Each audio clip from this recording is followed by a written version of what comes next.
just a couple of housekeeping things.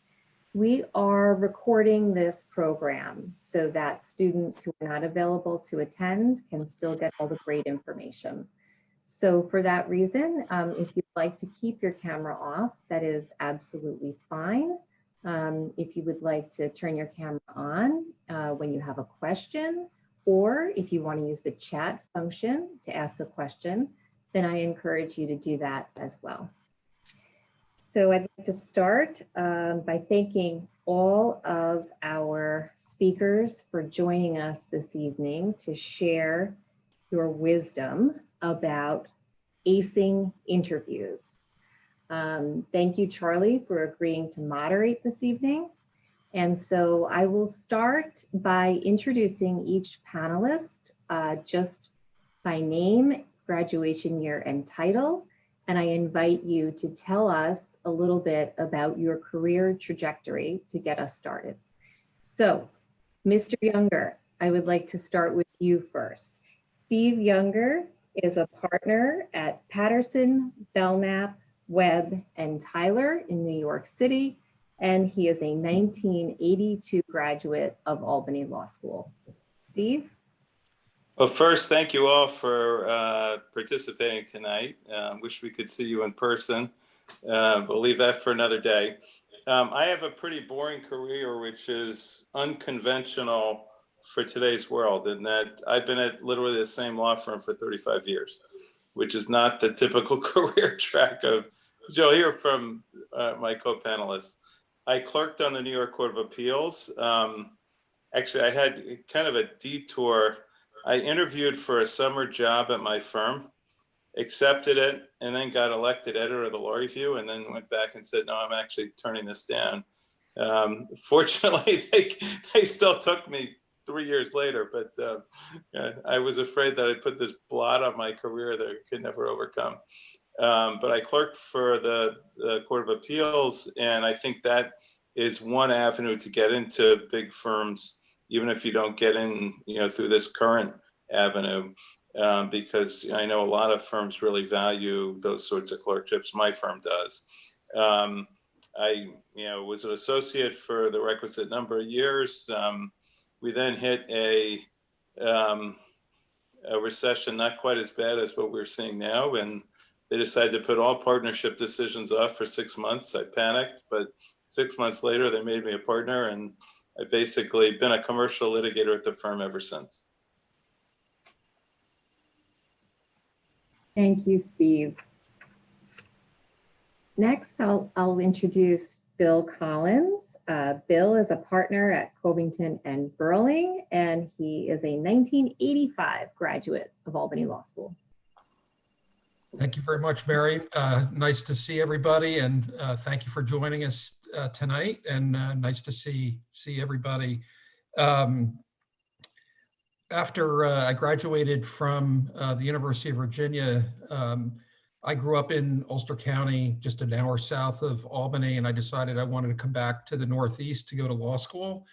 And in Ulster County, I was surrounded, I was surrounded growing up by a lot of lawyers in town who went to Albany Law School. So I knew about the law school well from my younger years. I spent the summer of 1984. I was a summer associate at a law firm called Mudge Rose, Guthrie, Alexander, and Verdun, which went defunct in the late 80s or early 90s. It also had the reputation of being the law firm where President Nixon came out of before he became president back in the late 60s.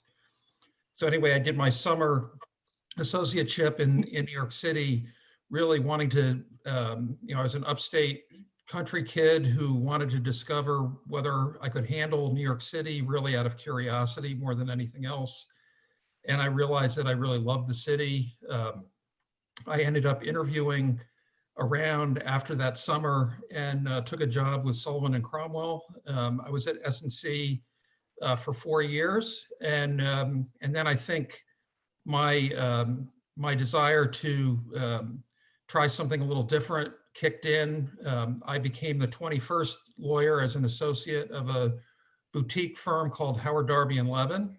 I ended up working my way through the ranks at Howard Darby, became a partner in 1994. And then the firm grew. I think we were 75 lawyers by 1999. We ended up, the firm merged with Covington and Burling and became the New York office of Covington. And that's where I've been ever since. So I really feel like I've been part of the New York office because the personality of the office is very similar to what it was back in the late 80s as when it was in the form of Howard Darby. We've since grown the office. All the partners of Howard Darby became partners of Covington. And I've been blessed to be part of this great firm. It's a DC-based firm, but we have offices worldwide, over 1,000 lawyers at this point. I'm a corporate partner. I do work in the energy space. I've been doing work, transaction work, my whole career as a lawyer. And since really since the early 90s, my specialty has largely been in the energy space, both it's largely power generation, representing sponsors and developers of power generation facilities. When you're lucky enough to fly through Kennedy Airport again, the asset that gave me much of my training in the energy space is are the power systems at Kennedy Airport. I did the privatization of those facilities back in the early 90s, and that's really been cornerstone client and asset in my energy oriented career. So anyway, nice to see you all. Look forward to this conversation. Thank you very much, Bill. And next, I'd like to introduce Laurie Van Ocken. Laurie is a partner at Bryan Cave, and she graduated from Albany Law School in 1986. Welcome, Laurie. Well, thank you, Mary, and good evening, everyone. Thank you all for coming this evening. I suspect you're on the verge of finals in the near days, so I certainly appreciate your time with us tonight. I took a somewhat of a different or unusual route through my career. I graduated from Albany Law School in '86. I was not a member of the Law Review. I was not in the top 10% of my class. I sent out hundreds at that time of letters to law firms in New York, where I was determined to be. I received a few offers for interviews, and one of those became a job offer, which I immediately accepted. I was at the law firm for about 10 months when I received a call from a professor at Albany Law School, David Siegel, who has since passed, but has authored a treatise you perhaps may review from time to time on New York practice. He asked me, since I had done very well in his class, if I might be interested in interviewing for a clerkship with Judith Kay, who was then an Associate Justice of the New York Court of Appeals. I, of course, said yes right away, and thanks to him, had a lovely interview with Judge Kay. She was looking for someone with more than 10 months of experience on the job, but introduced me to the law firm, or the hiring partner of the firm with which she had been a partner before she was appointed to the bench. I met with this partner and was offered a job with his firm. So within 1 year after graduating from Albany Law School, I was now at two different law firms. The firm that I joined at that time was a litigation boutique. It had spun off of Cravath in the 1960s and was doing a lot of antitrust work for IBM. I was thrilled to be there, worked very hard, particularly with a partner on a large matter. And within 3 years, though, he announced that he was going to leave that firm to join the New York office of Winston and Strawn. And he wanted me to go with him. I was a fifth-year associate at the time. I, of course, said yes, and joined Winston and Strawn as a fifth-year associate, where I planted my roots for about 28 years. I spent 25 years as a partner in the litigation department, worked on a number of large and small matters. We've got a great deal of experience in representing financial institutions, insurance companies, telecommunications firms in big antitrust and securities cases. And after 25 years as a partner, decided, probably made one of the hardest decisions I've made thus far, and to sort of step back, take advantage of a retirement opportunity that the firm had since I'd been there for so long.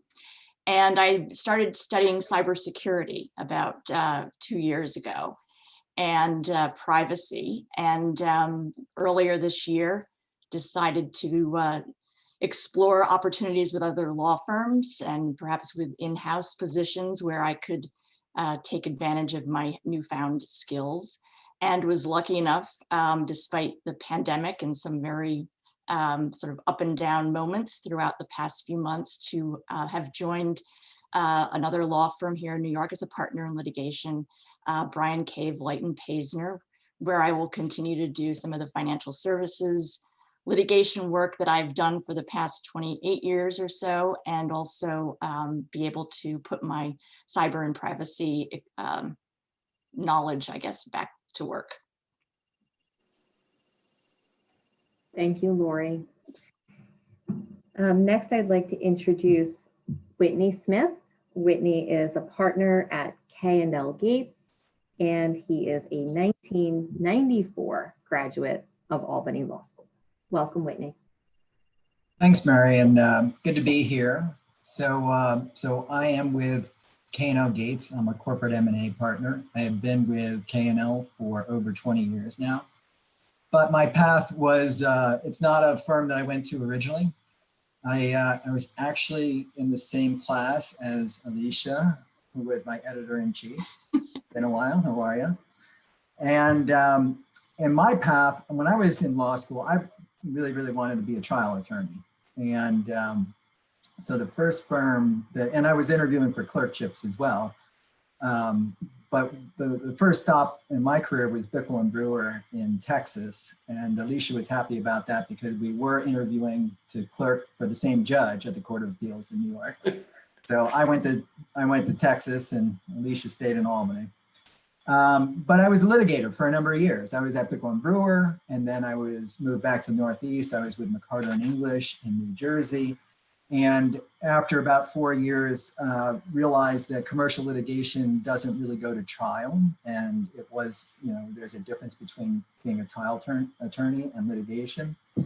And decided I would switch to corporate work and to do M&A, because to me it was a kind of stand on your feet and negotiate and react in real time that I thought of being a trial attorney would be. So I went to K&L to do that. I never looked back, been there for, like I said, over 20 years now.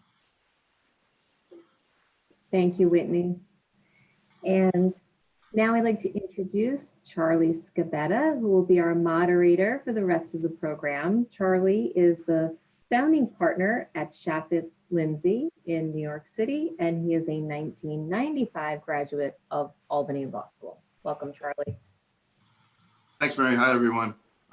Just two quick corrections. It's Scabetta and not Scabetta, but I get that all the time. I don't care about that. I don't care about that. I get it all the time. But the second correction is it's Chaffetz Lindsay, and my partner Peter Chaffetz does care. So if you ever meet him, it's Chaffetz. I'm already loving this because I'm learning a lot about our co-panelists that I didn't know. Some of them I've known for a while. Some, Whitney and I and Alicia were a year apart in law school. But I'm already getting to know them better than I did back then, I think. And there's a lot that I've learned just in the last couple of minutes about what we have in common that maybe we'll touch on as we get through this. Unlike Bill, I had no curiosity about New York at all when I was leaving Albany. I was from Buffalo. I knew for sure I wanted to be there, and I certainly wasn't determined to be in New York like Laurie was. So I went back to Buffalo, summered in a firm that was then called Jekyll, Fleischman and Mugel. That's now Bond Schenek. I spent 3 years there. I really thought after 3 years of practice, I really loved Albany. I missed being in school. I thought I wanted to teach. So I went to Columbia. I studied for a year in an LLM program there that was focused on teaching law school. I learned two things when I was there. I was wrong about wanting to teach. I really missed practicing after only 3 years. And I was also wrong about not wanting to be in New York. I fell in love with the city. So unlike when I left Albany in 95, I did interview with firms in New York when I left Columbia. And I was lucky enough to have a couple of choices. I decided to go to Rogers and Wells, which had a very strong Albany connection through Jim Benedict, who is a big law school backer, great litigator. He was head of the litigation department at Rogers and Wells. And we had a really nice contingent of Albany lawyers at the firm. Shortly after I joined that firm, though, the Rogers and Wells merged into Clifford Chance, and that's where I made partner. I was partner at Clifford Chance for a number of years. And then when in 2009, some of my partners at the firm and I decided to go from what was then one of the biggest firms in the world to the smallest. We started a litigation boutique back in 2009 with 7 lawyers, 5 partners, 2 associates. We're now about 12 partners and 30 lawyers, all in litigation and arbitration. Our practice is a lot like the big firm litigation practices. We do the same kind of work we did back at Clifford Chance. We've been joined at our firm by a number of former big firm partners, some very senior from firms like Hogan Lovells and Wilkie and Norton Rose and others. And I think we might have the highest number, if not the highest, one of the highest percentages of Albany lawyers as partners, because of our 12 partners, we have 2 from Albany. One is Drew Poplinger, who is also at Bickle and Brewer. So Whitney, I don't know if you knew Drew or if you guys overlapped at all, but I got to know Bill through Drew, who Bill is also an Albany alum.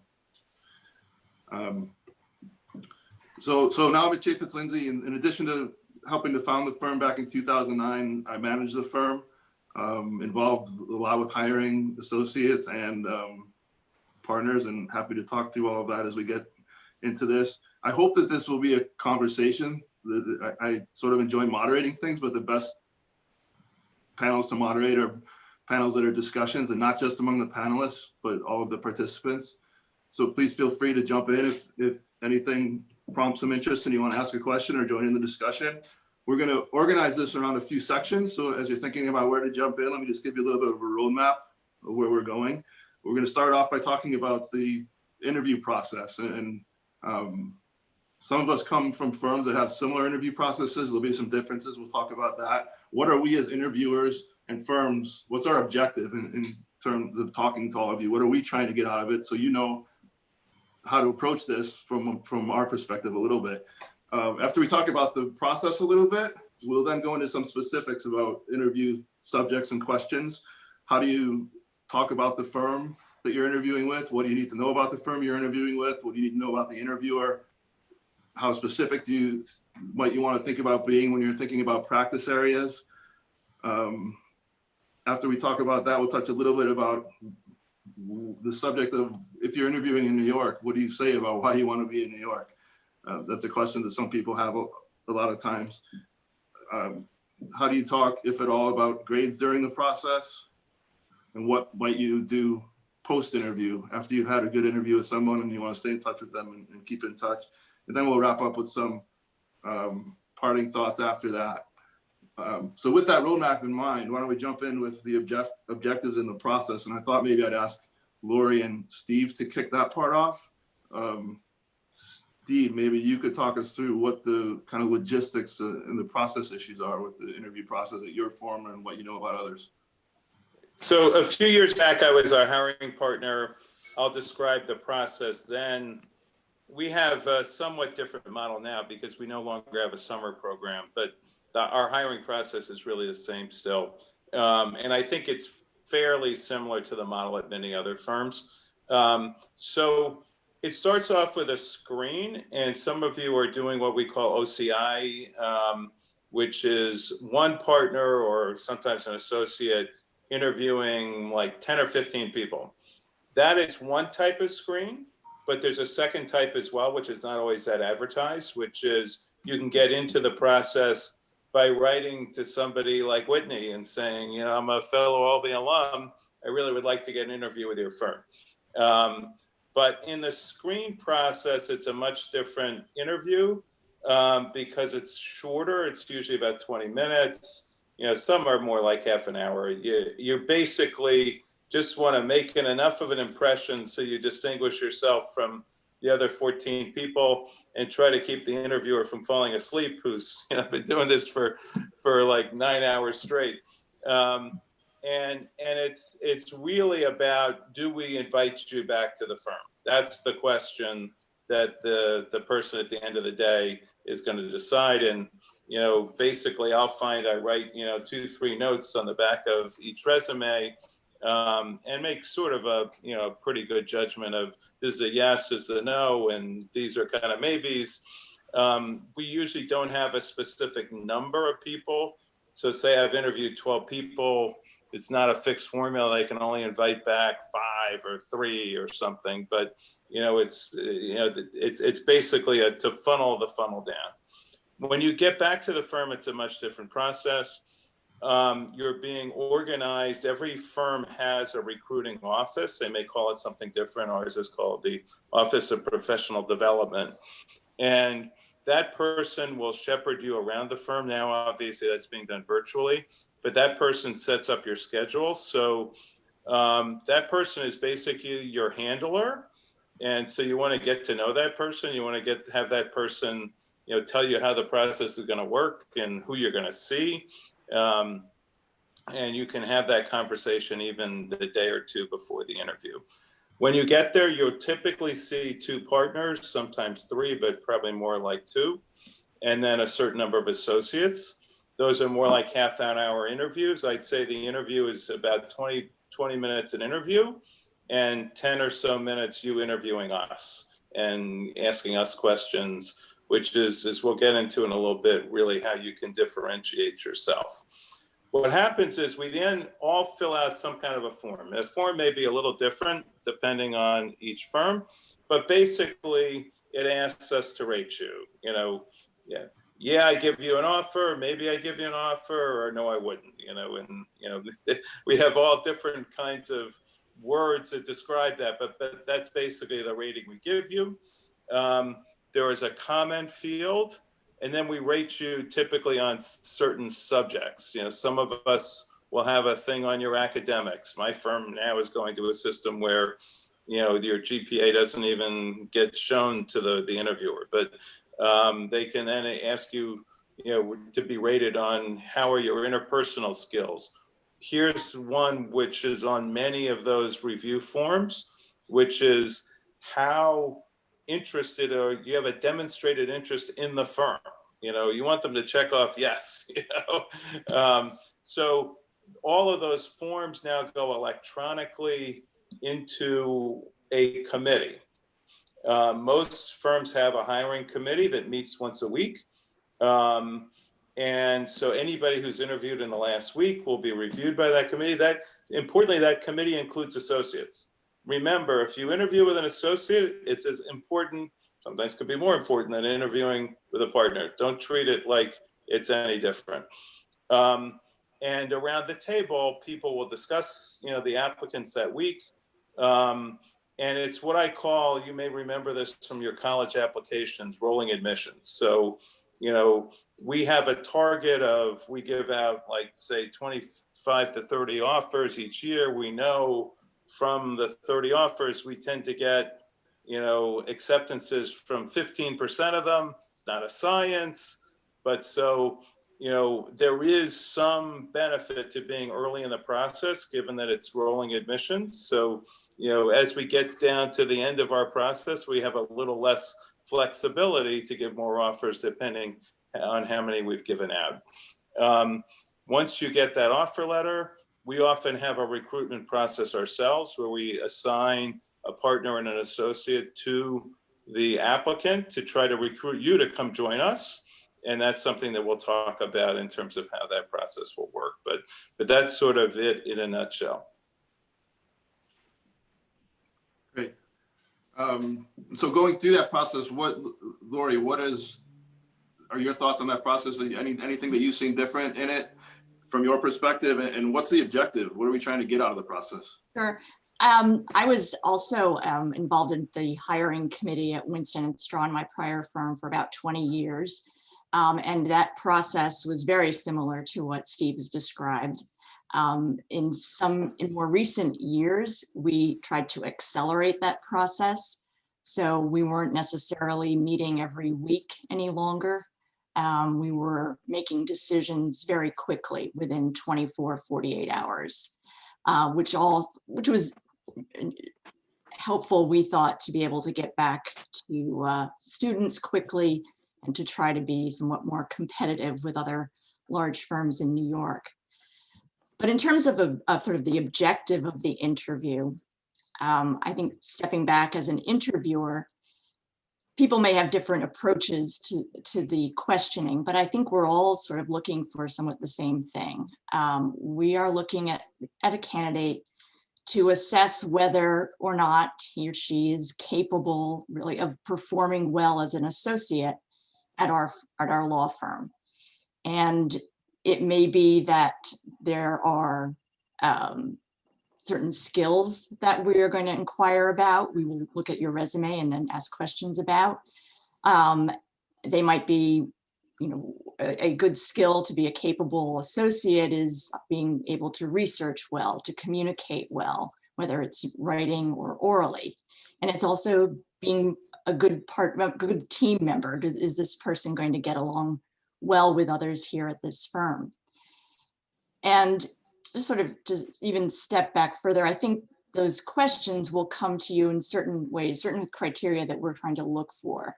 One, is this person smart? Is there, is there some brain matter, intelligence that we can discern? Some of that will maybe come from your academic record, but not necessarily. It can show up in other ways, from the way you answer questions, from some of the projects you've worked on, either at law school or in prior job positions.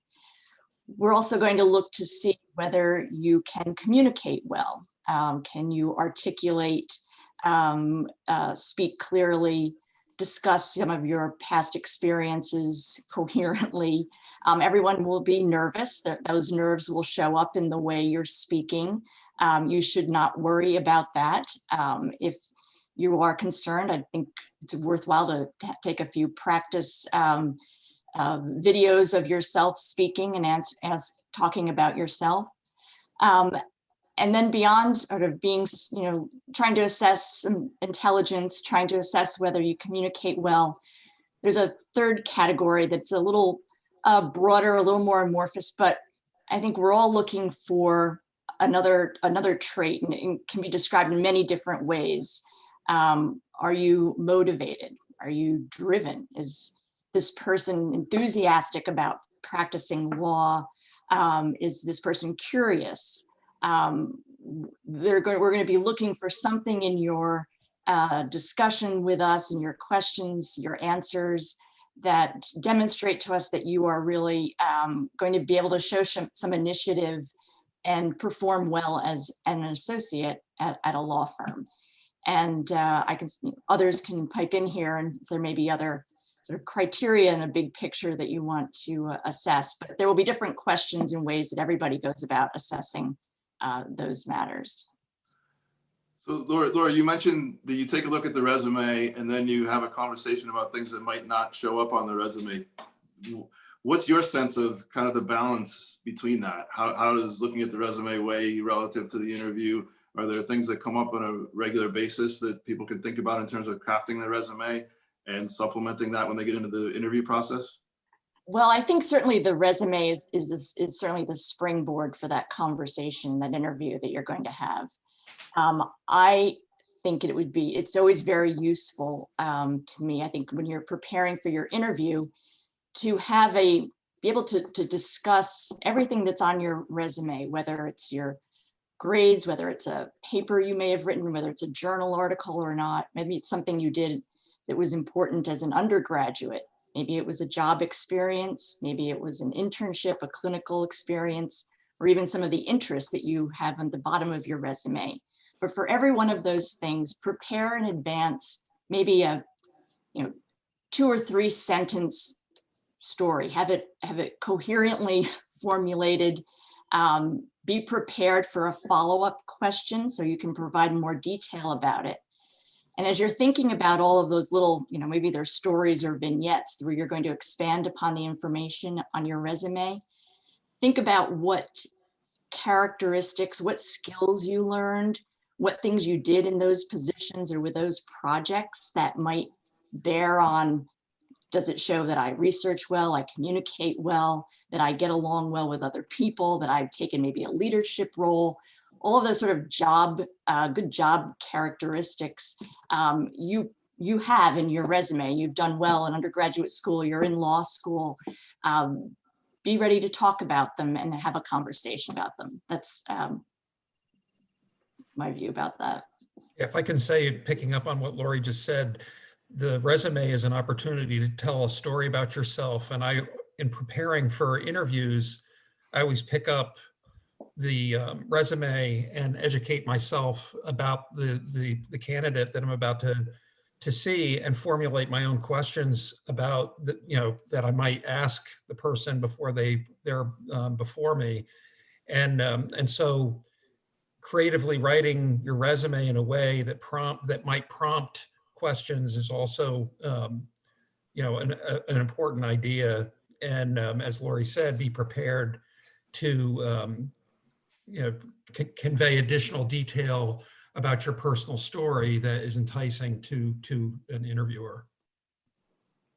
Yeah, Bill, I do the same thing. I look through a resume and I try to track it through. What does someone do in college? What do they do after college? What do they do in law school? What do they do in the summers? And kind of trying to pick up, well, what are areas that I can have a meaningful conversation with this person?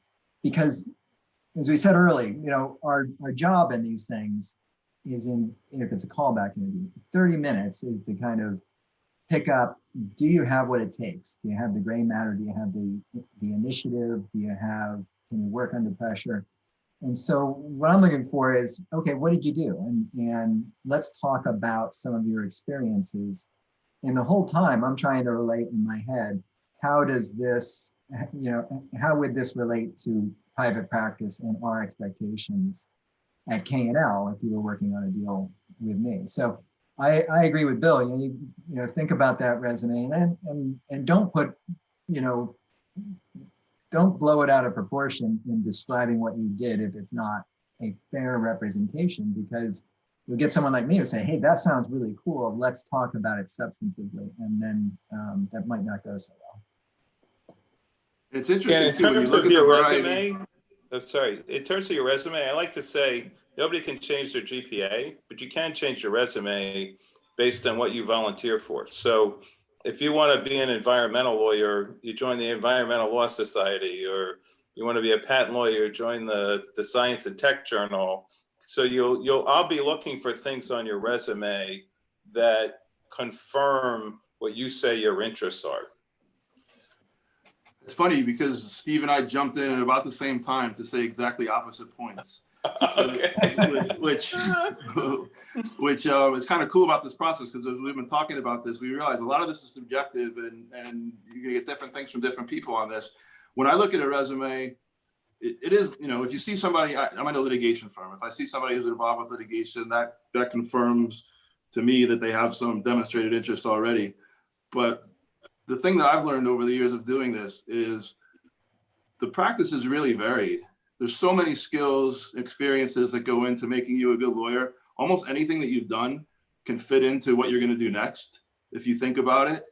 And what's most important to me is, in those experiences you've had, how have you demonstrated that you're really curious about what you're doing? And whatever the task in front of you is, you're going to knock it out of the park as best you can. And you care about that. And, Laurie said these things: driven, motivated, curious, but that these are coming from internal drive and not external drive.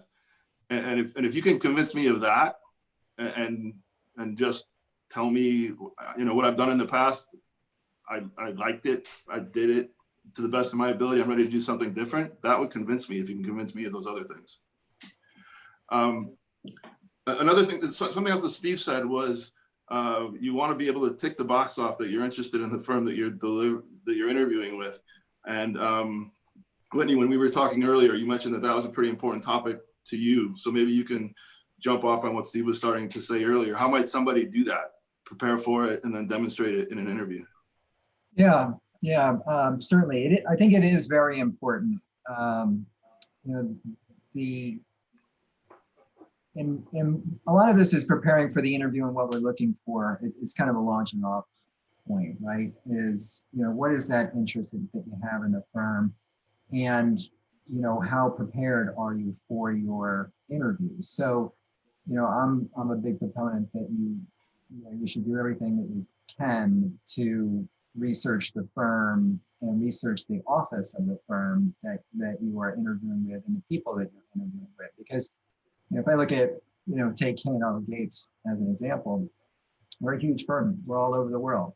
There's a lot of firms like that around New York. And so if you just look at our website and you look at Williams and Connolly and you look at Clifford Chance, you're going to see a lot of the same descriptions. But I think that you really have to understand what the firm is known for in a particular office is known for, more so than we do everything under the sun, because we can.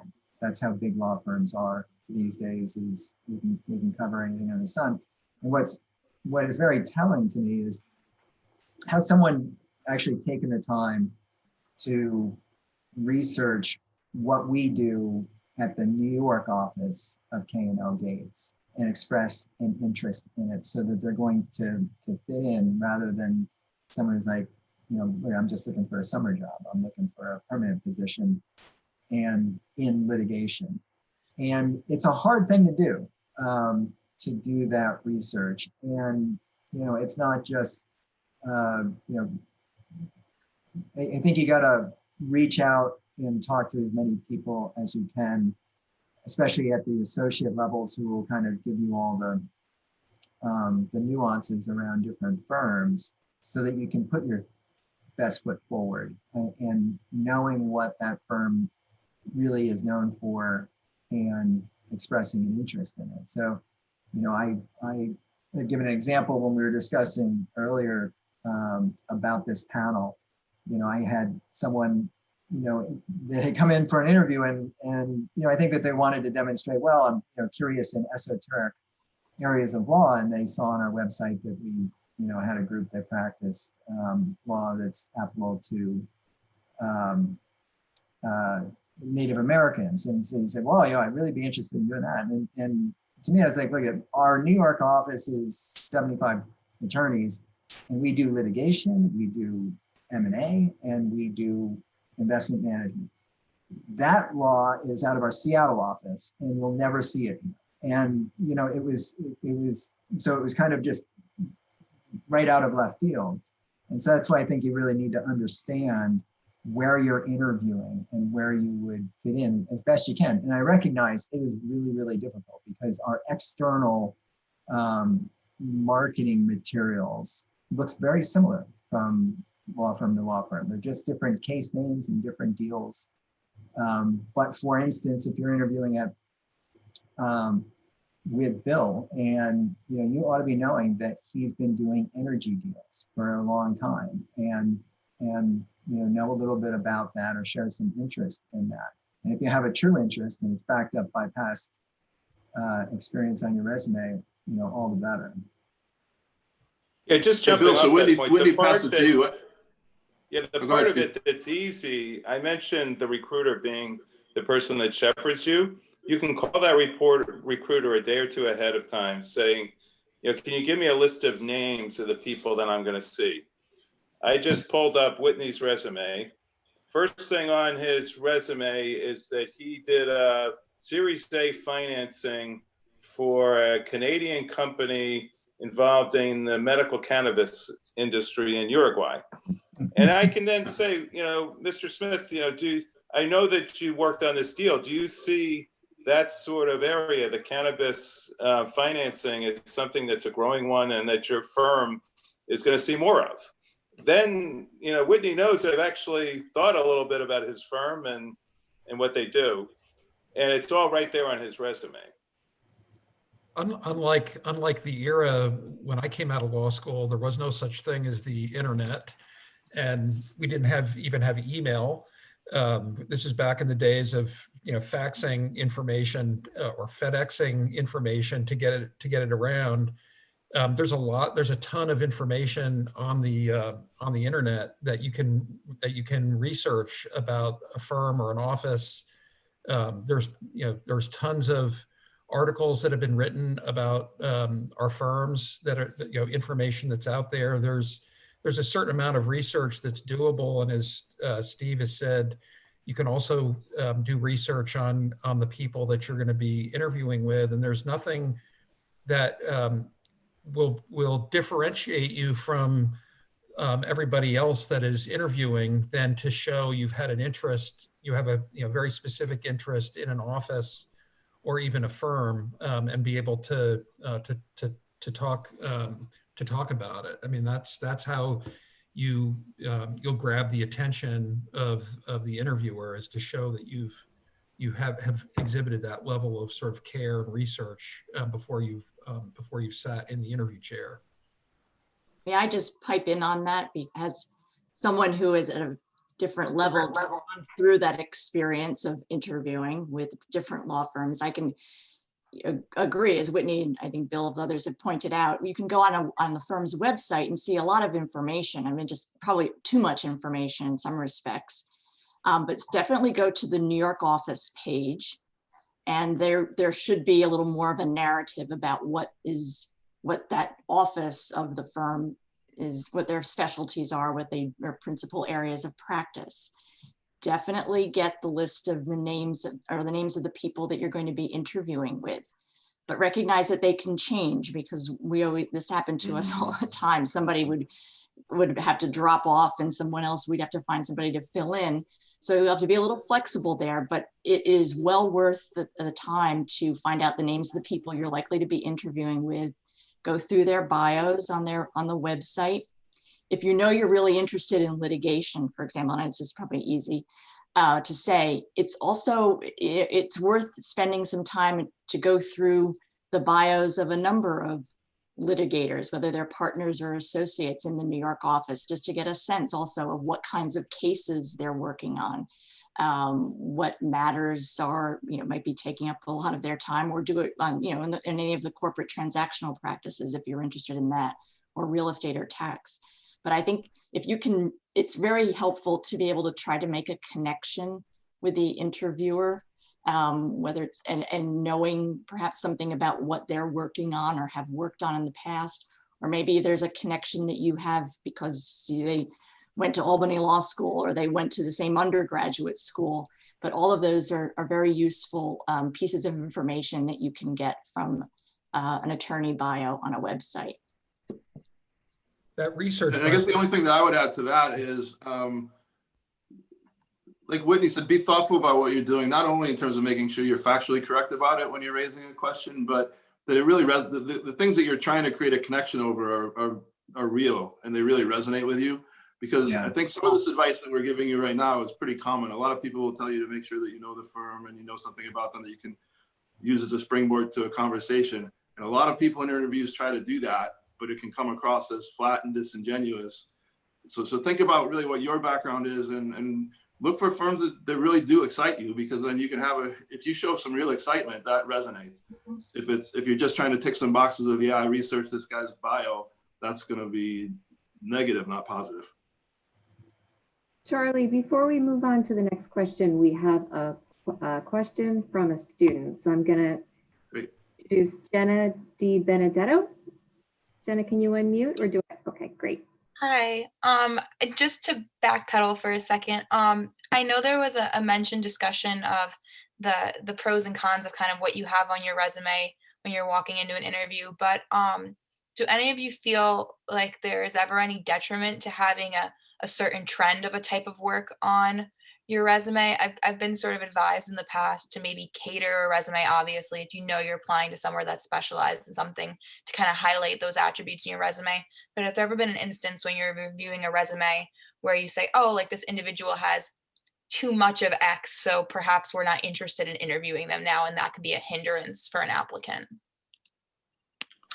Well, let me jump in on that. If your resume really demonstrates a true interest in environmental law, and that comes across and you're, coming to K&L Gates, New York, our environmental lawyers are in other offices. And so, and that's why I say you got to understand what the office is that you're applying to. And so you come in, I'm going to look at that and say, well, it's clear that you have a passion for environmental law. I'm not sure that we can, we really don't have a spot for that here. So I think you do have to think about that. And, and I'll tell you a story about myself. When I was in law school, and my resume and interviewing at, I think it was Dewey Valentine at the time or something, or Sherman, one or the other.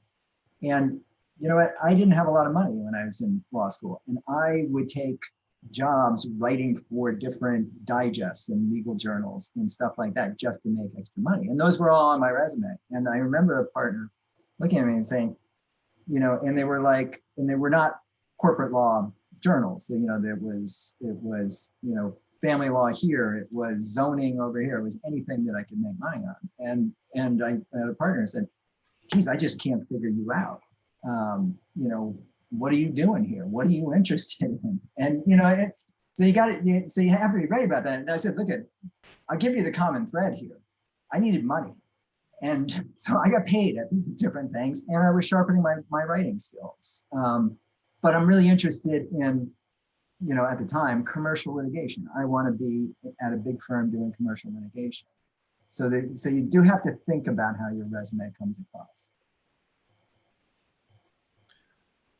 Yeah, it's hard to react too specifically without knowing, kind of what the advice you got in the past is. But for me, for some of the reasons I said before, that would be less important for me, what is listed on the resume in the experience section. But that's not true for all of my colleagues. And so I know some people care more about that. And if you can know what the firm is doing, if you have a real interest in what the firm's doing, like I said before, and it's genuine, think about what your experience is and how do you demonstrate, if you can, in your past experience, that interest you have is genuine, put it both in paper and then be ready to talk about it in the interview. Yeah, I'll say that, as a corporate lawyer, by the time a candidate is sitting in front of me for an interview, the recruiting department and through the screen, they have sort of positioned the candidates either for our litigation group or our corporate group. So by the time the interview, the in-office interviews are being scheduled, the lawyers that you're going to be speaking to, if you've expressed some interest in corporate, you're going to be speaking to corporate lawyers. And so my presumption always is, when a young person is coming out of law school or for a summer job, they're looking to become a corporate lawyer. I'm looking for what are the things that convey to me that they really do have a true interest in the court, in being a transactional lawyer. And so I'll look for different elements in the resume that sort of convey to me that this person does have an interest in transactions, whether it be in accounting, some accounting background, or they had some prior job or interest or their coursework that indicates that they have an interest in transactional work, or that sort of backstops that. So to that extent, I will look for clues in the resume. So if someone is sitting in front of me and says they have an interest in corporate law, but they've got a long list of things that sort of indicate they've interned or clerked and done litigation, or they were a litigation paralegal, and everything is weighted towards litigation, but I'll try to elicit an explanation of how they went from that interest to the other. And like Whitney was saying, Covington and Burling, has an array of preeminent regulatory practices, largely housed down in Washington. We don't practice, other than tax, we don't really have, we don't practice the regulatory practices in New York. And so if someone comes in and says, oh, I really want to be, a CFIUS lawyer or a FERC lawyer, that would be in the Washington office and not in the New York office. So it's, again, know your audience.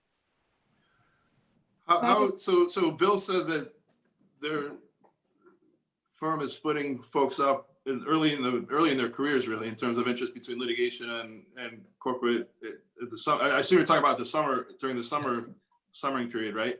Yeah, to the extent that's achievable. I mean, I remember when I was a summer associate, I actually thought I was going to be a litigator, and it was really spending my summer at Mudge Rose where I split my summer between working part of the summer doing litigation assignments, and then the other half was working on corporate assignments. It was actually that summer that clued me in that the corporate practice was a better fit for me for my career, and that was my launching pad. And in fact, that took a job at Sullivan and Cromwell in the corporate group.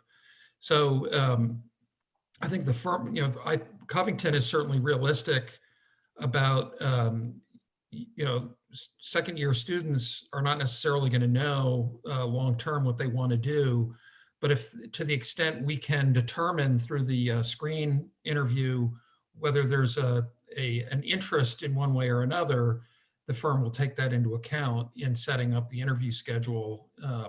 In the office, it's perfectly fine at that sort of stage of your development. It's perfectly fine to say, look, I don't really know what I want to do, but I have an interest in working in a sophisticated environment, doing sophisticated things for sophisticated clients at your firm.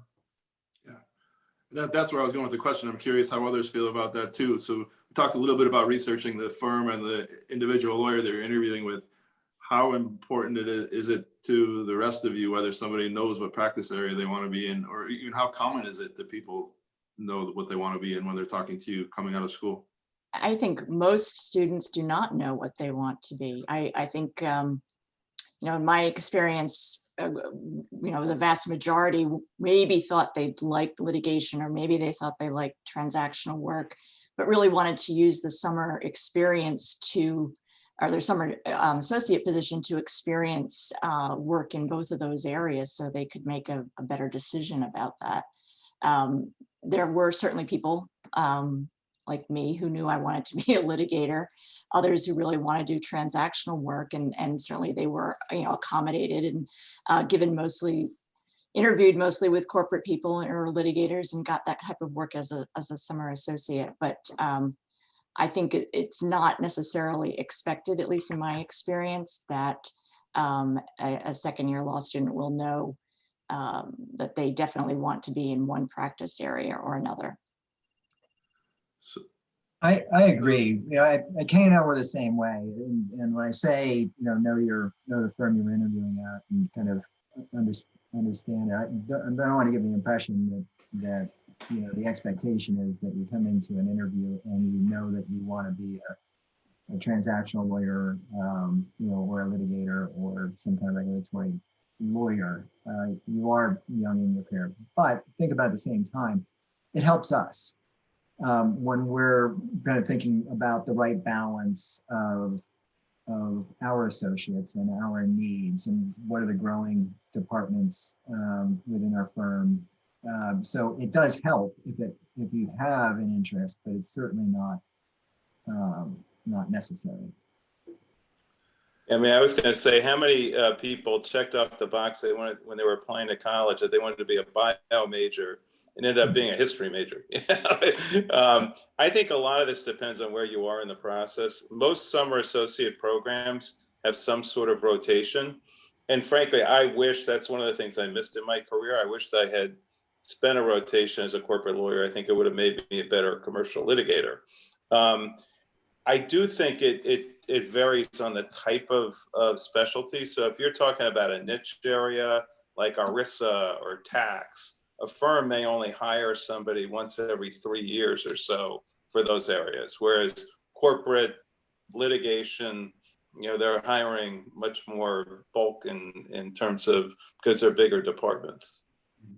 Yes, Steve, that's a good really segue into something that we were talking about earlier in terms of, we're talking about getting information about a single firm or a single practice area. How do these folks who are going into the interview process compare between firms. And I think we had some different views on that earlier in the conversation, but this is a pretty striking and easy one to address. It probably won't be that controversial. We're only litigation. So for us, but even for us, people don't have to know that they're committed to being a litigator for their entire career. We recognize that people will change. And something you said, Steve, about a corporate lawyer, you wish you had some corporate experience. A couple of the best associates that we've had started out as first year corporate litigators and decided to switch, and then came to us, and that experience is really helpful. So you can always make these kind of changes down the road. And we all, as we're interviewing, know that kind of thing. But on the topic generally of comparing as between firms, is that something that any of you ever get into in interviews? Do you talk about other firms with the candidates in interviews? Laurie, how about you on that one? I usually do not, either in a screening interview or a callback interview. I suppose there may have been occasions where I was asked about other firms in a callback interview. But as I don't think those are particularly appropriate questions at this stage. My personal view is that you should be focusing on learning more about that firm. And when you get an offer, and maybe you're lucky to be weighing offers from several different firms, you should follow up and request a second, I guess they call it a follow-up interview after you receive your offer. And at that stage, I think it's more appropriate to say to a partner, well, gee, I've got, an offer here from K&L Gates and another one from Covington, and I'm trying to figure out, how does your firm, distinguish itself from the other? But I personally think those kinds of questions comparing different firms are best left until a later stage after you've received an offer and are really weighing your options. Yeah, I'm with Laurie on that, although I think the generic questions could work. So I could ask Whitney, what is it like to work in the New York office of a firm where your headquarters is in the West Coast as opposed to, or, what is it like to work at a firm that's only litigation as opposed to a full service firm? You can ask those more generically, but I would not be saying, how do you compare the ABC firm to the DEF firm?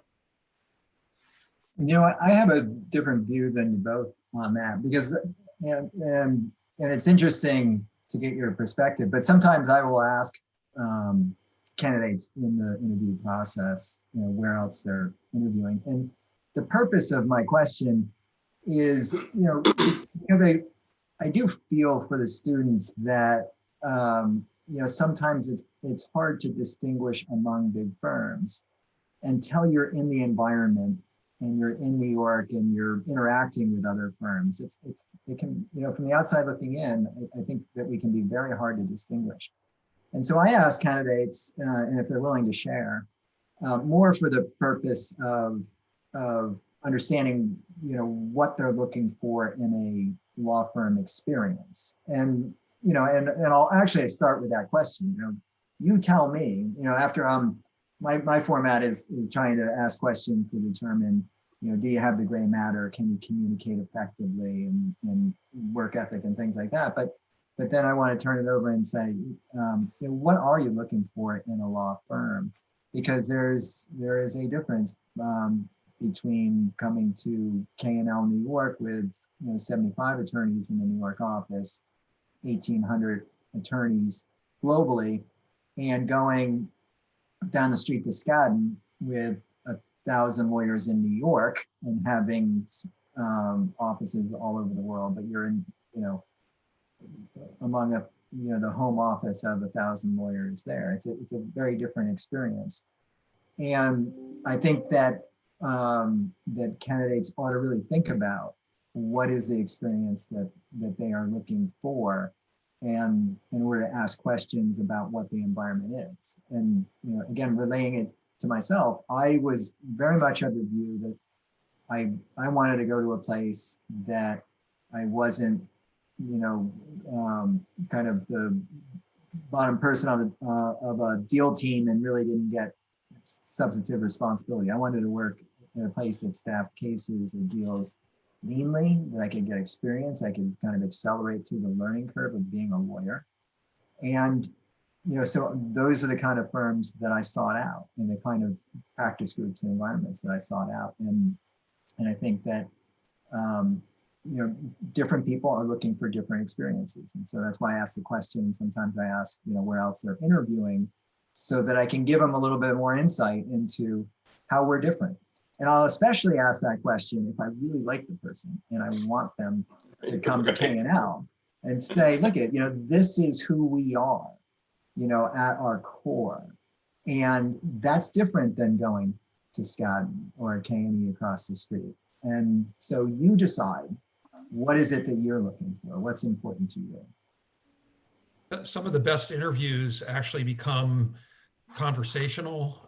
I try to, of course, 30 minutes goes pretty quickly, but always try to leave, a third of the time of the interview to give the candidate an opportunity to ask me questions. So I'll say, do you have questions for me you'd like to ask? And so it's particularly impressive if the candidate has, again, done the homework to figure out probing questions of me that show interest in the firm, interest in the practice, interest in me, and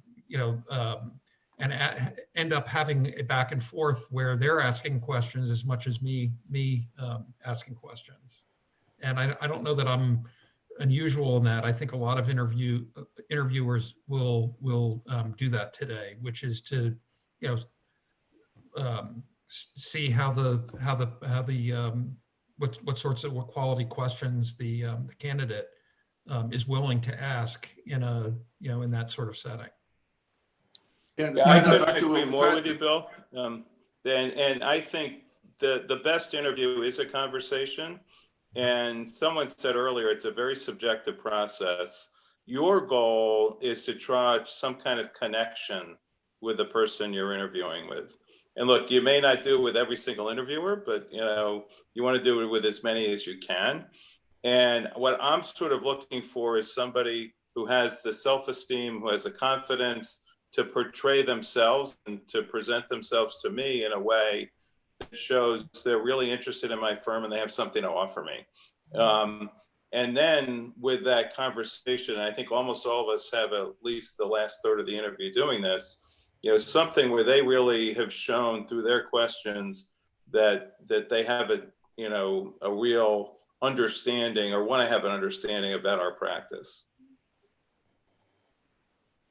Yeah, I think certainly the best interviews are conversations, and I always end the interview with, "Are there any more questions?"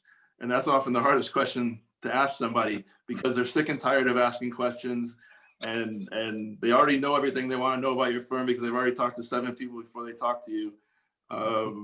I don't hold it against anybody if they say, "No, I'm good," at that point. So long as the interview before that has been fine. But I think that shows some confidence too. If you can say, "No, I've spoken to so-and-so, I appreciate the process, but I'm not going to make up questions just to go through that last 5 or 10 minutes with you and pretend I'm interested in something I'm not."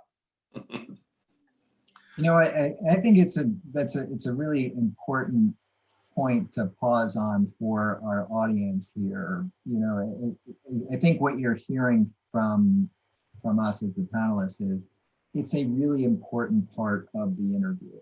And it kind of goes back to, what I was saying about demonstrating interest in the firm and that we're interviewing and stuff. More so if you kind of back up to questions that you're asking the interviewer, if it's coming across as kind of canned questions and stuff, the conversation could get rather flat, and that happens. And to Steve and Charlie's point about the conversationalism, I think some of the best interviews that I have, and the people who have impressed me the most, are the ones that are really asking the probing questions, not on esoteric areas, but, what is it like? What are your junior associates doing on a day-to-day basis? What deals are you working on now? And, what is a typical day in your life?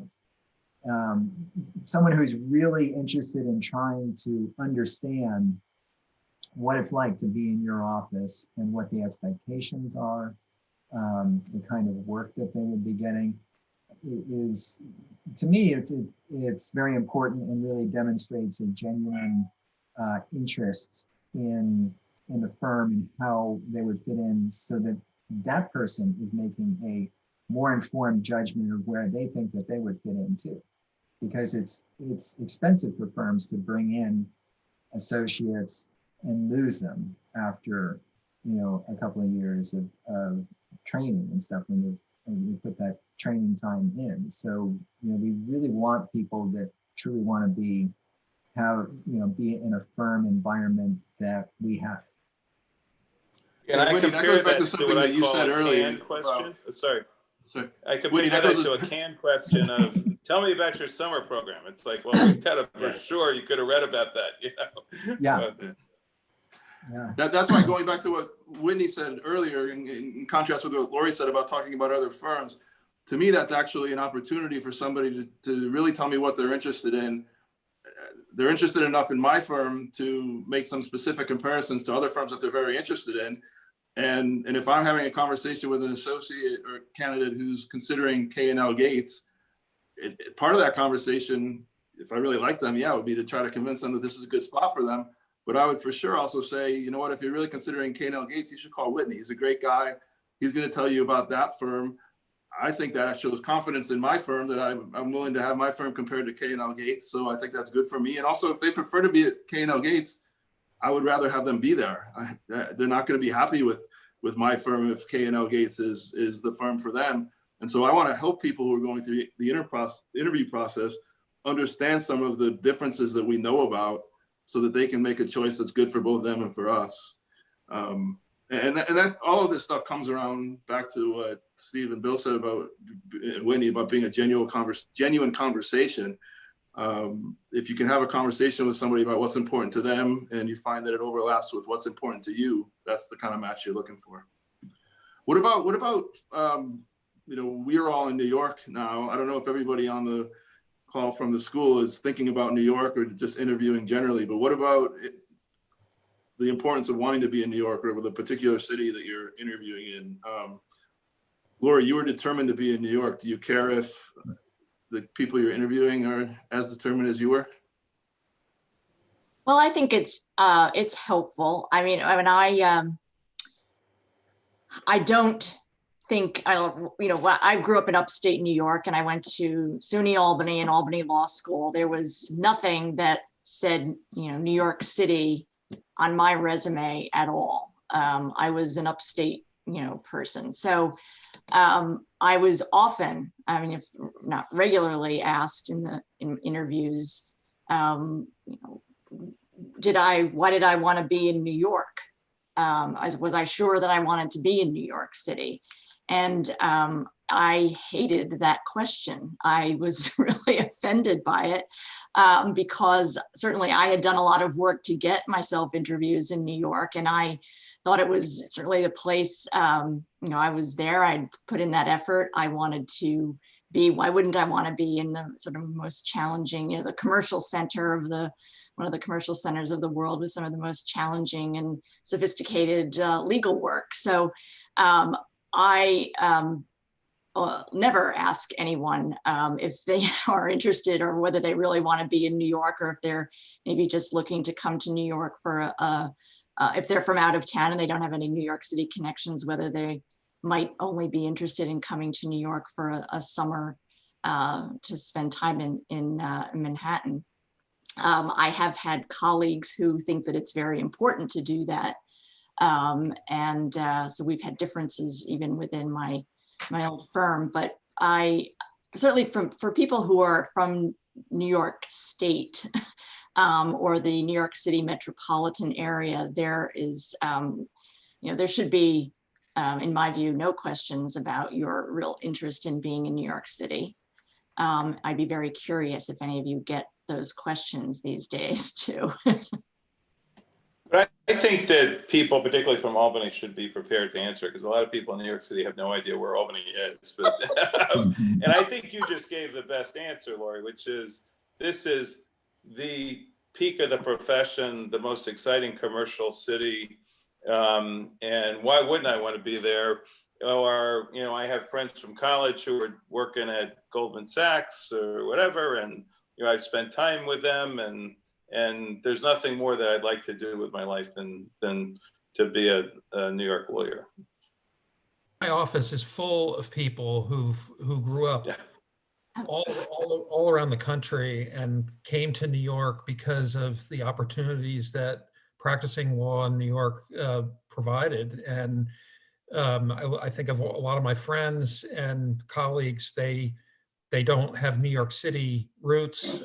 I certainly did not. When I was growing up 2 hours north of New York City, I think I came into New York City once or twice as a teenager. It was a place to be avoided, not to come. And I also remember vividly early in my career, it took quite a while for me to feel, you know, comfortable and rooted in New York, because it was such a different place from any place I had, you know, lived before, whether it be in college, law school, certainly growing up.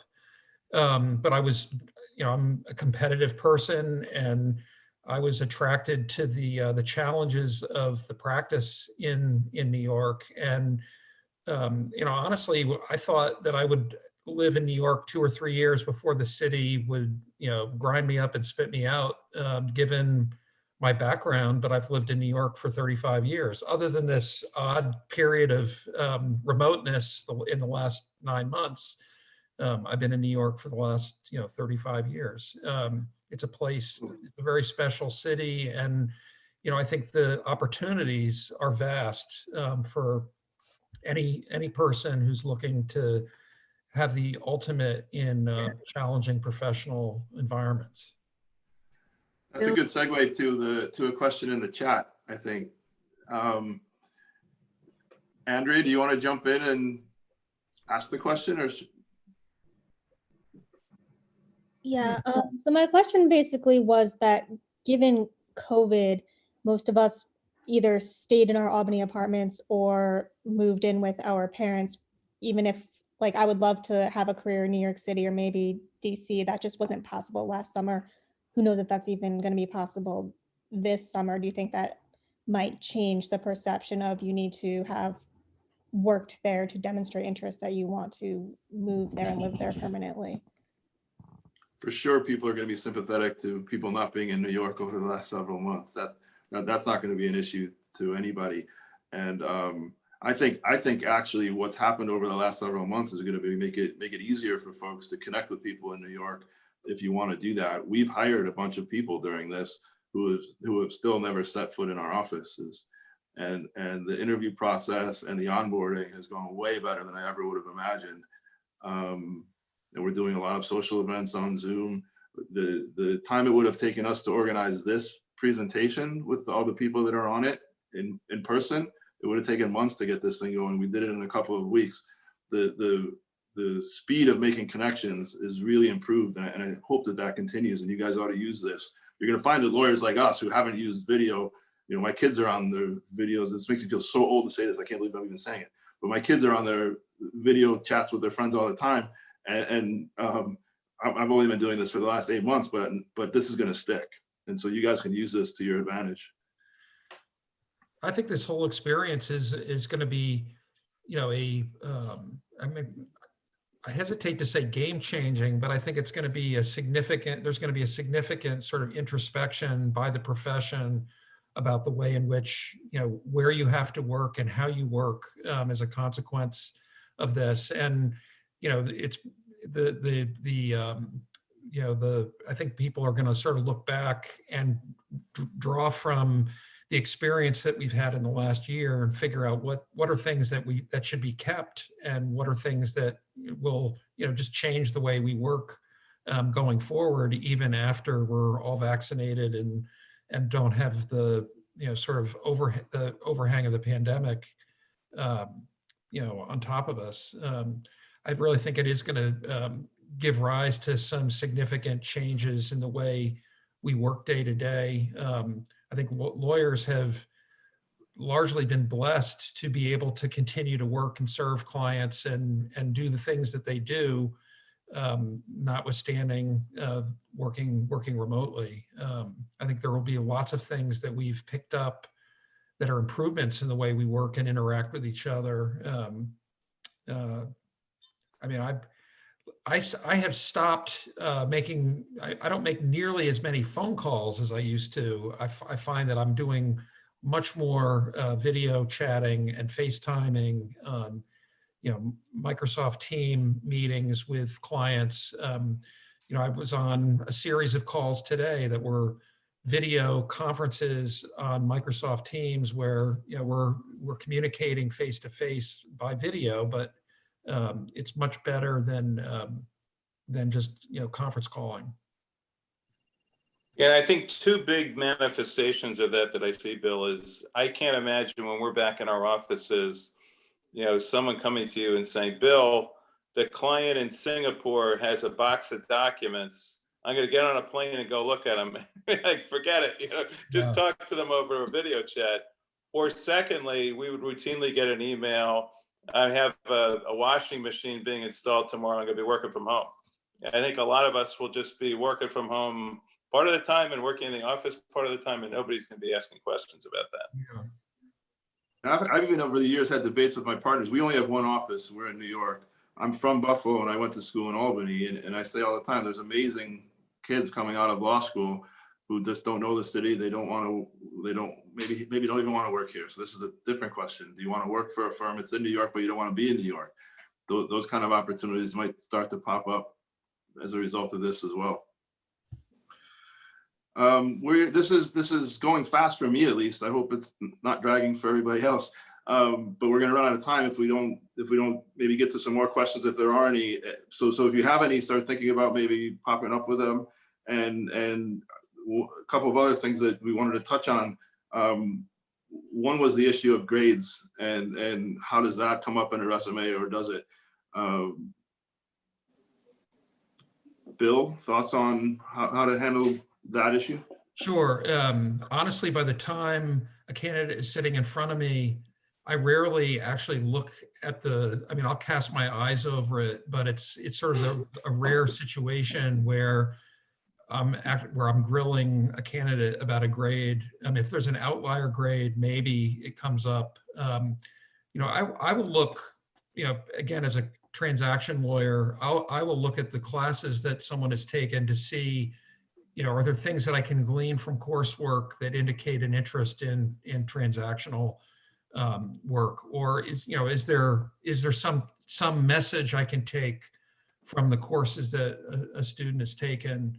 But beyond that, I'm much more interested in the person and what I can glean about their potential as a lawyer through the conversation, and not dwell too much on the on grades. Usually by the time someone has gotten is sitting in the chair in front of my desk, it's that there's a presumption that they're more than eligible to be interviewed, and so it's then it becomes a conversation like we've been talking about earlier. So I agree with you, Bill. We if you've made it through the screen to get the interview, I think grades are not that, they're not a focus with me either. They could be down the road if you kind of get further down the process. Firms are trying to distinguish between very qualified candidates. All sorts of stuff can be on the table at that point. And I think you got to think about this. There's in law school, there are the students that went to undergrad straight to law school and are now interviewing for an office job for the first time. And there are people who went on and took some time off between undergrad and graduate and have a life experience, and now are kind of looking, understand an office environment, and now kind of coming in and bring something else to the table. If you have gone straight through, there's not much for us, especially at the screening level, for us to judge you on other than grades. It's just it's the best indicator of what you've done, because you don't have the work experience of, well, I was an accountant for 5 years, and or I was an investment banker. Something else that kind of gives you the or different type of credibility. If you've just been a student, then grades are what you have, plus your internships during the summers and stuff. Whitney, I don't know if you're reading the chat, but that might or might not be a good segue to a question that's sitting in there. William, do you want to jump in? Yeah. Yes, thank you. So I'm an older student, I'm doing the accelerated program, so I'm like technically a 2L, but I'll be 35 when I graduate. So, that's older than the average graduate. And it's definitely something I'm concerned about, going into interviews with people 10 years my younger. So I was wondering, is that something I should be concerned about? And if so, how do I mitigate the firm's concern with hiring an older recent graduate? Well, first of all, be careful about calling yourself older in front of this panel, because so that goes back to the early discussions about know your audience and who you're talking to. I don't think 35 is all that old, but by the way, we hire people, I'm sure everybody else on this call does, from all walks of life. The only thing I would say is the further you are in life, the more focused you want to be on what it is you want to do, because you can actually use it to your advantage. I don't know what you did before this, but say I spent X years as an XYZ. I'd like to be able to use that and be able to become this kind of lawyer that's somehow connected to what you did before, unless you want to do something having nothing to do with what you do before. But I would love to be 35 again. Yeah. I remember vividly many of my classmates who were successful law students. Many of them had prior careers and then became very excellent law students.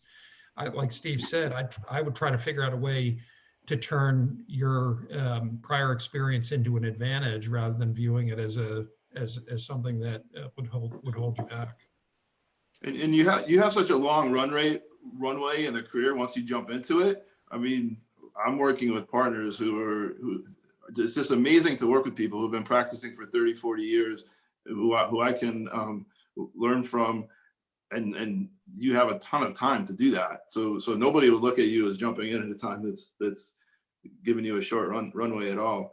The other thing that I would say though is that after you've done things, depending on what you've done in your past, if you're jumping into any position at an entry level, I do think you want to demonstrate that you understand what that means to you as compared to where you were before and what you're jumping into, and that you're comfortable with jumping into an entry level position and why, and how you're going to cope with that. That would be the one thing that when I talk to people who have done other things before, I'm interested in.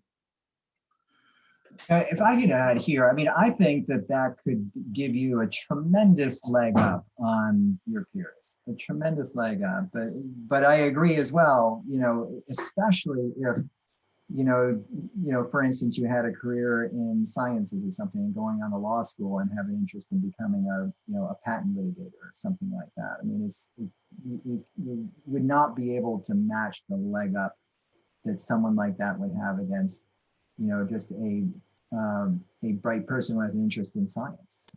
So you have to think about how that plays in. If it's a total career change, maybe that doesn't make a difference. But the other thing is, I actually, I find that the people who have taken some time off, whether it's, a couple of years or more years, they are more focused and kind of know better what they want and have a better conversation. And it's easier for me personally to get some more insight into somebody and how they will fit in to our office culture if I can talk to them about past office work experience. And I will tell a quick story about, so I think I have a certain, that's to take a break and work in between school, to me is a very good character trait before going on to law school. And I was interviewing at Fordham one time, and kind of had my whole day of schedule of screening interviews, and the last person on my schedule at 5 o'clock didn't show up. And so I was sitting in the classroom at Fordham, taking my notes, trying to figure out who I liked and would call back. And someone came bursting in the door, just sweating because this is August in New York, and apologizing profusely. I'm so sorry. I'm 15 minutes late to a 20-minute interview. I work. I'm in the Fordham night program. I work at BlackRock during the day, and something came up, and I was on a client call, and I just couldn't get out. And I understand if it's my tough luck. And it's like, you got 5 minutes, kid. Let's sit down. And here he is, like dripping with sweat. But and in 5 minutes, the discussion around how he had worked so his wife could go to law school, and then when she became a lawyer, he went at night, and how they made it work and stuff. 5 minutes, I called the guy back, and we ended up hiring him, and he stayed with K&L for years before he ended up going in-house to a client. Charlie, I have one question that was sent to me in the chat, so I just wanted to make sure we get to it before we run out of time. I'll read it here for you. A student is asking, it sounds like you need to have the grades in order to get the screening interview. Is there anything you can do to set your resume apart if you don't have the GPA to get the interview? I go first. I mean, I think that's tough because it is, it is very important. If you don't have that, then journal experience and writing on to Law Review or another journal is a way to, if you're not at the very top of your class, you kind of make that up because, most of what we do is writing. And if you've gone through a contest and been able to kind of rise to the top, that's a really good indication that you know how to write, which, everybody on this panel will tell you we do a hell of a lot of writing.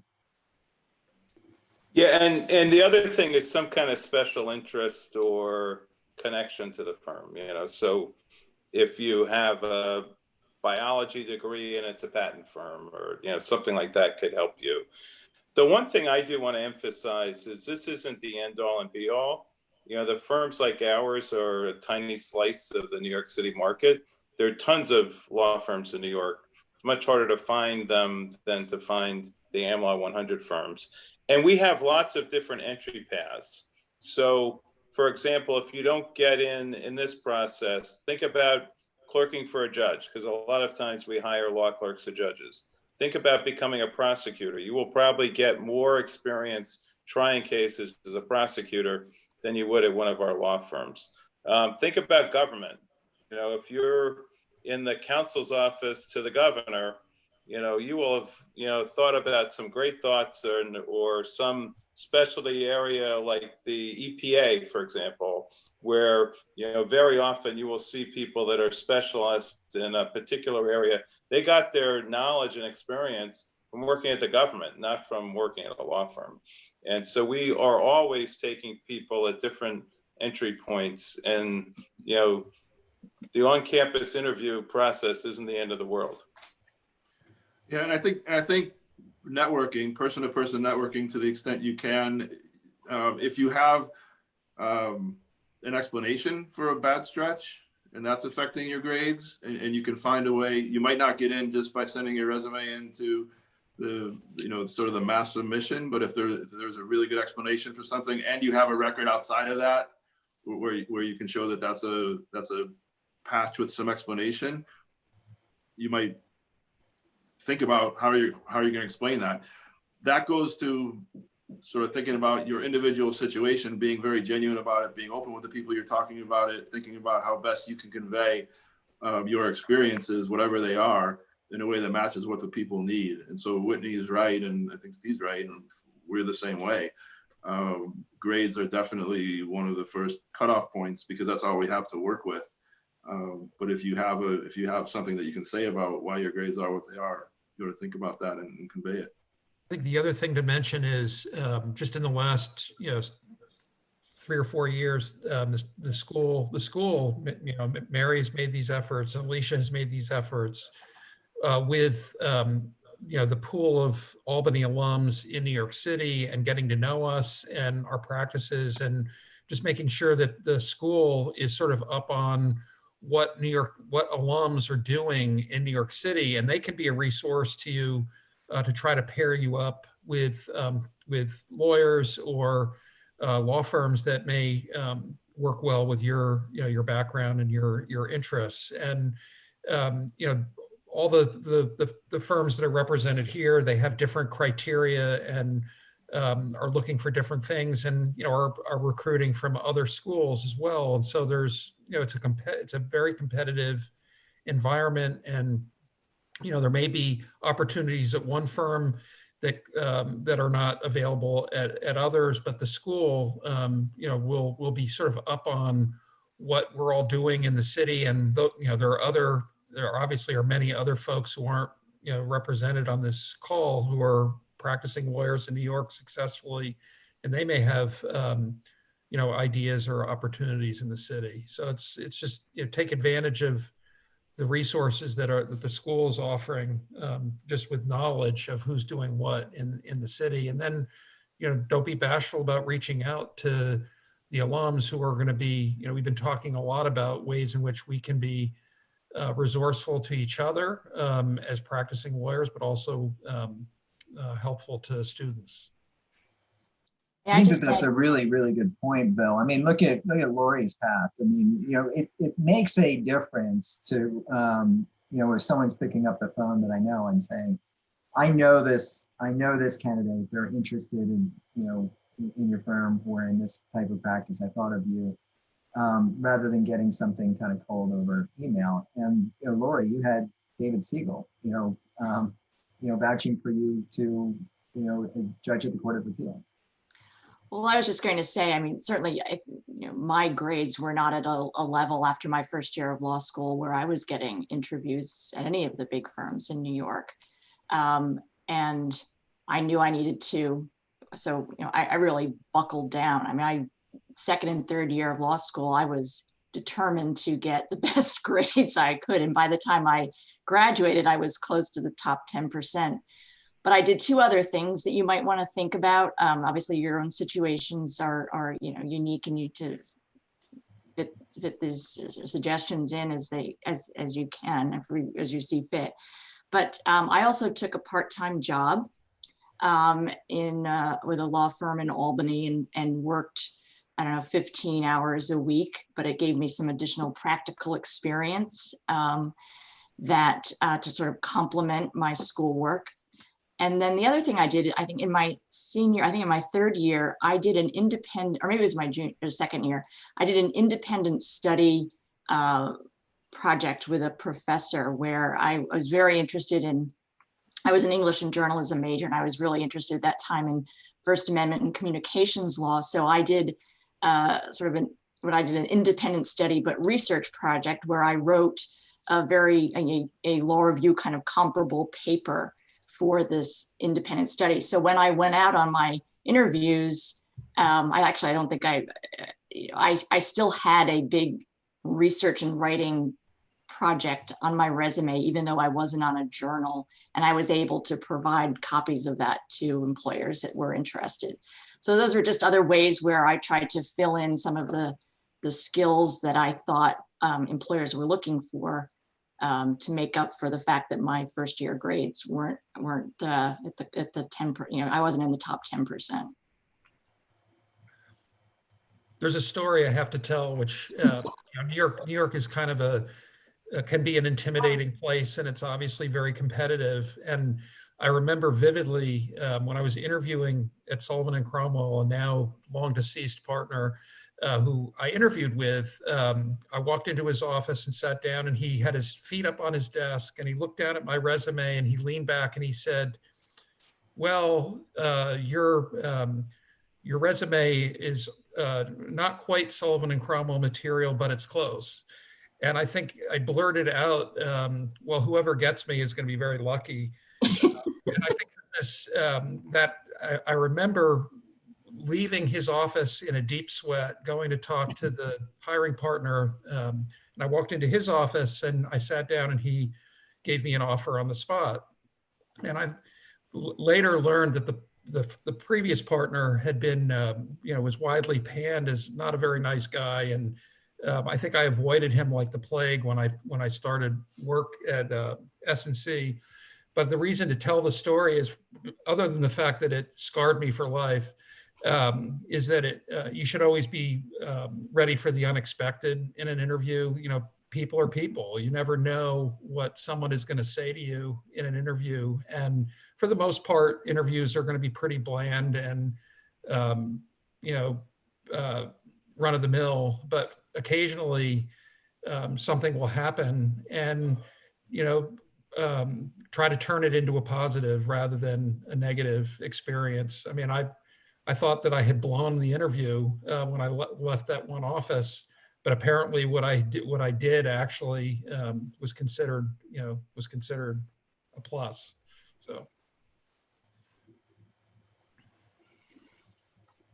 So we might be over the time that we allotted for this, and maybe it makes sense to end any formal part of this, but I'm happy to, I don't know what people's schedules are. If people do want to try to have a little bit of a conversation after this, I'm happy to do that.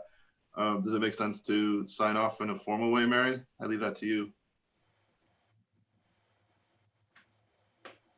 So what I would say is, why don't we, first, let me just say thank you to all of our wonderful panelists, and Charlie for moderating. I think this was such an amazing experience in terms of the information that has been conveyed so candidly. So I thank you for that. And I know that our students appreciate it as well.